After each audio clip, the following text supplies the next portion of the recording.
बिस्मिल्लाहिर्रहमानिर्रहीम। आज की जो टॉपिक है स्विंग ट्रेडिंग। आपने स्विंग ट्रेडिंग के बारे में बहुत सुना है कि आज बात करते हैं स्विंग ट्रेडिंग किस तरह से आप लेंगे, कैसे आप अपनी स्विंग की पोजीशन लेते हैं।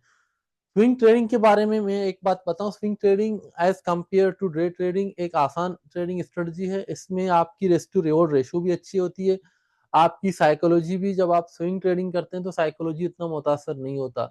हाँ, इसमें पेशेंस बहुत ज्यादा दरकार होते हैं, क्योंकि आपको शायद हर दिन ट्रेड न मिले, हफ्ते में एक दो ट्रेड मिल सकते हैं, और ऐसा भी हो सकता है किसी वीक में अगर market in in a range तो आपको ट्रेड नहीं भी मिल सकता है। लेकिन इसमें जो ट्रेड मिलते हैं उनकी एक्यूरेसी भी ज्यादा होती है, और इन ट्रेड्स में आपकी रिस्क टू रिवॉर्ड रेशो बहुत अच्छी होती है। नहीं कि आपको जो रिस्क टू रिवॉर्ड रेशो है कभी 1:5 1:4 इससे ज्यादा होती है। तो स्विंग ट्रेडिंग स्ट्रेटजी किस तरह से काम करता है, लेट सपोज आपने हमेशा ट्रेंडिंग मार्केट में स्विंग ट्रेडिंग आप कर सकते हैं। लेट सपोज ये मार्केट है, तो मार्केट जब इस तरह की पोजीशन बना रही है, ठीक है, इस तरह की पोजीशन में जब मार्केट है तो हम इसको स्विंग ट्रेड हम कहाँ से ढूंढते हैं, ठीक है। स्विंग ट्रेडिंग में अगर मार्केट इस तरह की पोजीशन में है तो आप स्विंग ट्रेडिंग हमेशा इन जगहों पे ढूंढते हैं, ठीक है। ये मार्केट ने एक फुल ब्रेक बनाया, फुल ब्रेक जब मार्केट रिट्रेस करके नीचे आती है इस जोन में, तो हम इन जोन में सिर्फ, जब मार्केट रिट्रेस करके वापस इस जोन में आती है तो हम नीचे से बाइंग करते हैं, और हमारा ऊपर का लेवल हमारी प्रॉपर टेकिंग का होता है। जब भी मार्केट नीचे है और यहाँ पर हमें इस जगह पर, इन जगहों पर ये स्ट्रक्चर लेवल भी है, जब भी स्विंग लो पे आके मार्केट हमें एक इशारा देता है तो हम यहाँ से बाय करते हैं, और ये हमारा पहला टारगेट होता है, और इससे ऊपर हम लोग अपनी दूसरी टारगेट को रखते हैं। इसी तरह से मार्केट फुल ब्रेक करके कभी यहाँ पर आती है तो इसकी लिक्विडिटी लेने के बाद हम अपनी एंट्री कर लेते हैं, ठीक है। अगर इसको मैं आपको रियल मार्केट में दिखाऊं तो आपके लिए मैंने काफी सारे एग्जांपल निकाल के रखे हैं, ठीक है। H1 से नीचे आप स्विंग ट्रेडिंग ना करें। स्विंग ट्रेडिंग का जो मिनिमम है वो H1 पे ही काम कर सकता है, क्योंकि स्ट्रक्चर में तो आपको 1 मिनट में 2 मिनट में भी मिल सकती है, लेकिन जब आप स्विंग ट्रेडिंग में आते हैं तो स्विंग ट्रेडिंग में स्टैंडर्ड जो है 1 आवर का चार्ट होता है, आपका आपकी चार्ट होती है, ठीक है। एक इस तरह से काम होता है। लेट सपोज ये हमारे पास मार्केट अब डाउन ट्रेंड में है, तो डाउन ट्रेंड में ये सबसे पहले एंट्री पॉइंट हमने कहाँ पे ढूंढनी है अपनी, ये इसमें एक और चीज होता है स्विंग ट्रेडिंग में, आपने EMA 50 लगाना है। जो भी स्विंग EMA 50 के नीचे है आपने वहां से शॉर्ट करना है, ठीक है। जो भी, जब भी आपका स्विंग EMA 50 से अबव बन रहा है तो आपने वहां से जो है अपनी ट्रेड करनी है। तो EMA को आपने इसके साथ शामिल करना है, क्योंकि EMA मेरा स्ट्रेटजी अपना, तो मैं EMA इसके साथ यूज करता हूँ हमेशा।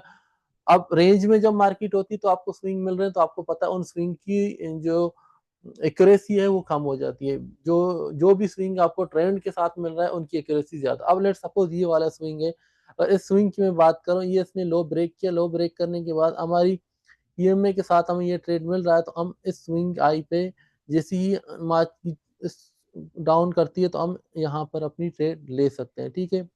देन सेकंड ट्रेड हमारा क्या है, ये स्विंग लो को ब्रेक करने के बाद मार्केट दोबारा इसकी रिटेस्ट पे आती है, डबल कैंडल रिजेक्शन है, तो इस तरह में हम लोग अपनी ट्रेड लेते हैं। देन नेक्स्ट ट्रेड हमारा ये है, ये नहीं, ये बन रहा है। नेक्स्ट ट्रेड हमारा ये बन रहा है, ये हमारा एक स्विंग बन गया। स्विंग के बाद मार्केट ने रिटेस्ट किया। इस रिटेस्ट में क्योंकि हमारे पास यहाँ पर कोई स्विंग नहीं है तो इसलिए मैंने आपको नहीं कहा। यहाँ से अब दोबारा हमारी एंट्री कहाँ बन रही है, जब इस स्विंग लो को मार्केट ने दोबारा रिटेस्ट रिटेस्ट किया तो रिटेस्ट पे हम लोग इसको बाय करेंगे। देन हमारे पास एक स्विंग लो ये है। अब इस स्विंग लो का लो बन गया, लो बनने के बाद दोबारा हमारी एंट्री पॉइंट ये है, ठीक है। ये हमारा दोबारा एंट्री पॉइंट है। जैसे ही हमारा स्विंग पिछला जो स्विंग लो था उसको टच हुआ तो हम दोबारा आप यहाँ से सेल करेंगे। देन इस तरह की मोमेंटम जब बनती है, जैसे मैंने आपको कहा कि इस तरह की मोमेंटम जब मार्केट में बनते हैं ये वाली, तो यहाँ पर भी या तो हम इंतजार करते हैं यहाँ कोई ऑर्डर ब्लॉक हो, ऑर्डर ब्लॉक पे ई स्विंग आके टच टेस्ट करें तो हम इसको बाय करेंगे। और दूसरी सूरत में इसकी जो लिक्विडिटी है, इसकी लिक्विडिटी को जब पेक करेगा, मैं आपको पीछे एग्जांपल में दिखाऊंगा किस तरह से लिक्विडिटी पेक होती है। तो लिक्विडिटी जैसी पेक होगा तो आपने उसमें भी स्विंग ट्रेड आप ले सकते हैं।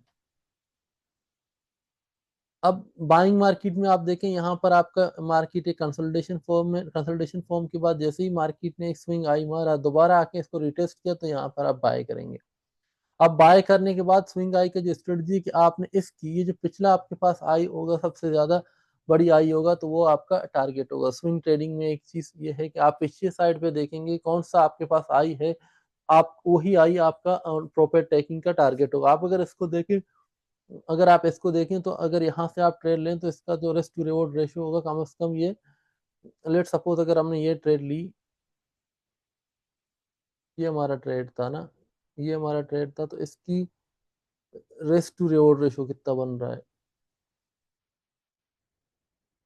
1:5 का रिस्क टू रिवॉर्ड रेशियो बन रहा है। ठीक है, आपको हमेशा जब भी इस तरह की ट्रेड मिलते हैं तो इनकी risk to reward ratio as compare to other trading strategies बहुत ज्यादा होती है। ठीक है, लेट्स सपोज आपका ये ट्रेड है, इसका जो हमारा टारगेटेड एरिया है ये है, और ये वाला ट्रेड था तो इसका टारगेटेड एरिया हमारा ये था।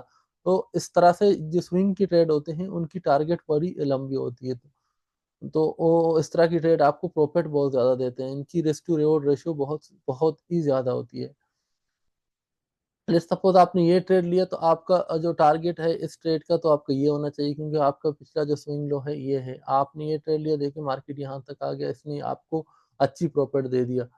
अब इसी तरह से ये स्विंग आई है, अब इसको टेस्ट किया, इसके टेस्ट के बाद हमें कौन सा इस तरफ से हमारा आई है, ये हमारा लास्ट आई है, तो यहाँ से यहाँ तक हमारा ये टारगेट है।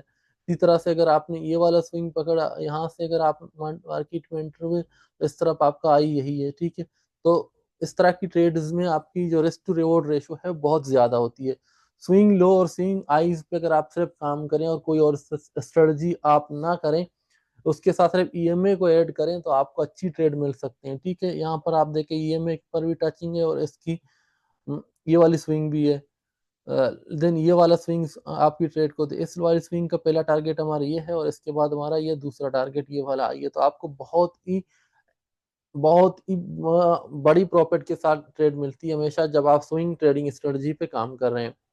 लेट सपोज अगर आप इस ट्रेड को ले लें, यहाँ पर मार्केट टच हुआ तो इस ये हमारा पहला टारगेट है, इसके बाद आप हमें इतनी बड़ी, तो अगर हम पीछे जाएं तो हमें लाजमन एक ना एक, हाँ ये देखें हमारा पहला टारगेट होगा, तो ये नहीं होगा, इसके पीछे जरूर हमें कोई ना कोई मिल रहा होगा। ये हमारा लास्ट हाई जो है ये हमारा टारगेट था, आप देखें ये अचीव हो किस तरह से। स्विंग ट्रेडिंग बहुत ही नाइस स्ट्रेटजी है, अगर आप स्विंग ट्रेडिंग करते हैं और बाकी स्ट्रेटजी पे आप काम ना करें, सिर्फ स्विंग ट्रेडिंग पे काम करें, तो आपको मार्केट में बड़ी एक्यूरेट ट्रेडिंग मिलती है। एक्यूरेट ट्रेडिंग के अलावा आपकी रिस्क टू रिवॉर्ड रेशियो ज्यादा होता है और आपकी साइकोलॉजी इफेक्ट नहीं होती, सबसे बड़ी बात है। जब आपने स्विंग ट्रेड एंटर किया, आपने अपनी प्रॉफिट लेवल रख के आप मार्केट से निकल जाते हैं, नहीं कि आप 2-3 दिन बाद आपकी ट्रेड जाके अपनी टीपी हिट करता है। अब ये है, इसमें पेशेंस बहुत ज्यादा चाहिए। एक तो ट्रेड आपको जल्दी मिल नहीं रहा होता, जब ट्रेड मिलता है तो उसको वो जल्दी अपनी प्रॉपर टारगेट हिट नहीं कर रहा होता। ठीक है, डे ट्रेडिंग में ये है कि हम कोई ट्रेड लेते हैं, हमें 1 घंटे या 2 घंटे में अपनी टारगेट चाहिए होगा, लेकिन यहाँ पर ऐसा नहीं होता। यहाँ 2-3 दिन या शायद पूरे हफ्ते तक आपका ट्रेड होल्डिंग में रहेगा, आपको पेशेंस चाहिए। लेकिन जो भी स्विंग ट्रेडिंग में आ गया तो स्विंग ट्रेडिंग में कामयाबी की चांसेस बहुत ज्यादा हैं, स्विंग ट्रेडिंग एक्यूरेसी बहुत ज्यादा है, और स्विंग ट्रेडिंग की अच्छी बात यह है कि इसकी की जो रिस्क टू रिवॉर्ड रेशियो है वो हमेशा ज्यादा होती है। लेट सपोज आपको ये एग्जांपल मैंने दिखाया था, ये वाली एग्जांपल ले लेते हैं, यहाँ पर स्विंग लो लग गया और मार्केट आपको देखें कितनी तक ऊपर चला गया है। तो स्विंग ट्रेडिंग में आपको इस तरह से अच्छी ट्रेड, एक्यूरेट ट्रेड मिलती है। स्विंग ट्रेडिंग बेहतरीन स्ट्रेटजी, अगर आप स्विंग ट्रेडिंग पे काम कर रहे हैं तो डे ट्रेडिंग पे ना आए, क्योंकि आप दो स्ट्रेटजी लेके एक साथ काम करेंगे तो आपका ट्रेडिंग मुतासर होगा। हमेशा एक स्ट्रेटजी लें, उस पे काम करें। अगर आप लोग हमारे ग्रुप में आना चाहते हैं और हमारे साथ शामिल होंगे तो स्विंग ट्रेडिंग की मैं सिग्नल दे देता हूँ। उसकी वजह यह है कि स्विंग ट्रेडिंग का सिग्नल देना आसान है। मार्केट में आप 1 घंटे 2 घंटे बाद भी इंटर हो सकते हैं। इंट्राडे ट्रेडिंग का सिग्नल देना मुश्किल इसलिए होता है कि उस टाइम मैं अपनी ट्रेड लगा रहा होता हूँ, क्योंकि आपके पास 1 या 2 मिनट होते हैं, कभी कभार शायद सेकंड होते हैं उस ट्रेड को लगाने के लिए।